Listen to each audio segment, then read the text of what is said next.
Новые бензопилы, воздуходувки также применяют для тушения пожаров. По программе сохранения лесов национального проекта «Экология» лесная пожарная дружина Татарстана получила более 500 единиц оборудования, в том числе и квадрокоптеры. Из бюджета страны на это выделили 100 миллионов рублей.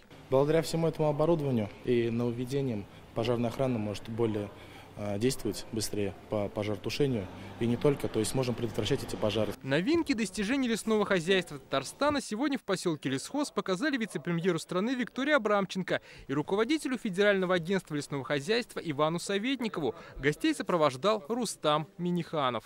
Лес – наше богатство.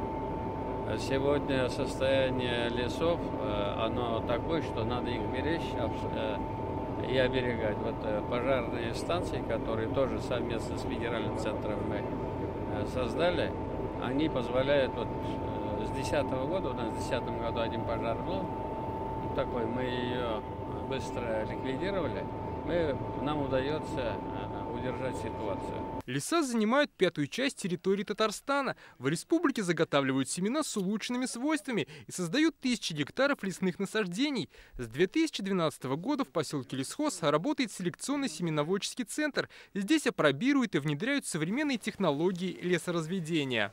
Дает огромный рост среди ели и сосны. То есть он без сучков.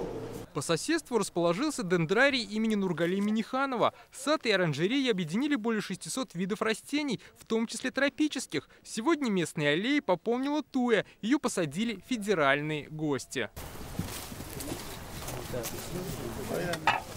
То, что лес может приносить пользу не только для экологии, но и для экономики, гостям показали на Сабинском деревообрабатывающем комплексе. Предприятие обеспечивает работой более 200 человек. Мы занимаемся глубокой, безотходной переработкой древесины. Древесина у нас поставляется с лесов Сабинского лесхоза. Основной вид продукции – это деревянные поддоны. Также мы продаем технологическую щепу, опилку, дрова, колотые. Виктория Абрамченко отметила, созданная инфраструктура – отличный пример работы лесного хозяйства. На этом предприятии мы увидели безотходное производство, когда в одной вертикали, в цепочке, и бюджетные учреждения, занимающиеся здоровьем леса, заготавливающие древесину в рамках санитарных рубок, и производство вот такой безотходной продукции лесного комплекса. В этом, мне кажется, ключ успеха, и дальше нужно это тиражировать будет. Мы сейчас подумаем с нашими коллегами, как нормативные акты адаптировать, чтобы такие примеры появились в других регионах. С 2025 года в России должен заработать единый государственный лесной реестр. Он объединит все характеристики лесов и позволит обеспечить контроль за насаждениями. Как сегодня рассказали гостям, в Татарстане все леса уже оцифрованы. Дмитрий Айрин, Адельмин Дубаев, ТНВ, Сабинский район.